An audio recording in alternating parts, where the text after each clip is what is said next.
Hi, Peter. Thanks for joining me today. Hey, good to see you again, Steve. Well, good to see you. And we've got a positive story here about strip malls becoming hot real estate. Apparently, retailers want to stay close to where the customers are spending more of their time these days. And with more remote work and hybrid work, that's around their homes.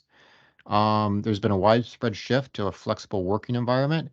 And with that, they're doing more shopping around their homes rather than city centers. We're seeing the least occupancy rate at strip centers, um, which stood at is now at 95.3% in the first quarter. That was last reached like 8 years ago. Physical occupancy is at 92.4%. So as they're leasing these things up, stores and stuff are moving in. The landlords are signing leases more quickly actually than the retailers have been able to move in so far. Uh, Releasing spreads, a measure of the difference between the rent rate paid by the tenant that just left and the amount the incoming tenant is going to pay, has steadily increased since it plunged in 2020 around COVID. But we're seeing strip malls doing really, really well. Some of your thoughts on that? Do you think it's going to last?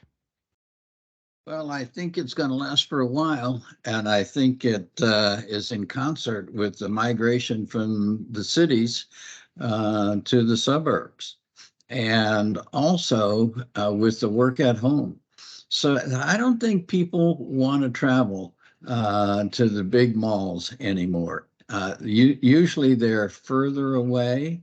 Um, they're concentrated, but they're further away from where people are migrating to in the suburbs. And yet, strip malls are not. So, yeah, I think strip malls are going to continue to grow with the growth that we're seeing in the suburbs, especially in the South and the Southeast. I think those areas are still hot in the strip mall category. Hey, let me throw out a few numbers just to back you up on exactly what you just said. We've seen about 2 million people leave America's largest cities in 2021 and 22. And meanwhile, I've seen 1.3 million people migrate to the suburbs. And that's from the Economic Innovation Group. So some data they're really supporting to the tune of millions of people, what you're talking about there.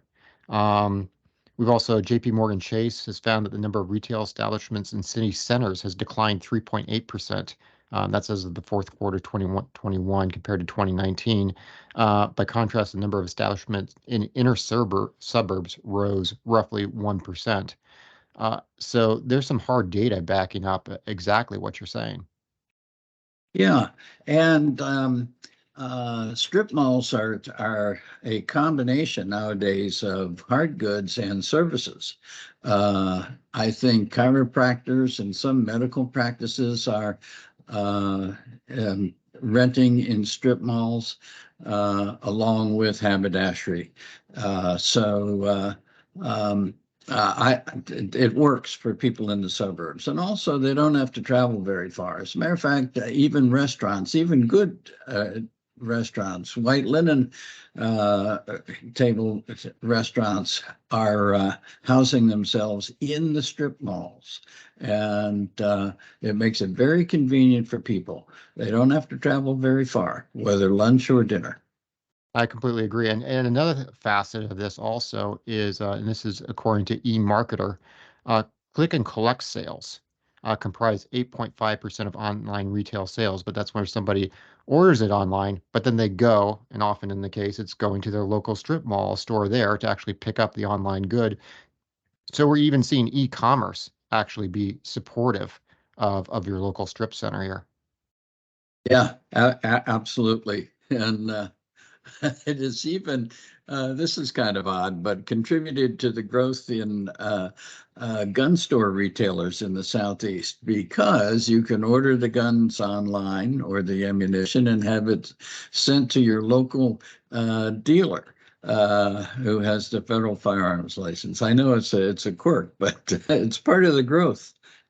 Yeah, I think it all kind of goes into a trend we've been talking a lot about with some other stories too, and that is the movement from urban cores to the suburbs. And I think this is just one more facet of that. And I think we both agree that that's a trend that has legs. It's going to be running for a while.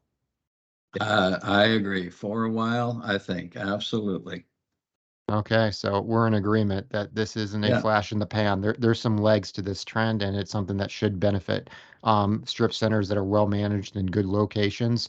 This has got legs to it to run. exactly. As a matter of fact, strip malls, you talk about the location. One last comment.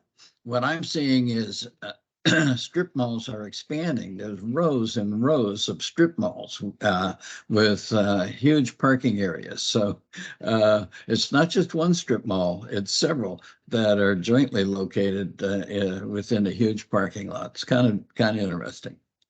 Thanks a lot, Peter. Appreciate the insights. Thank you, Steve.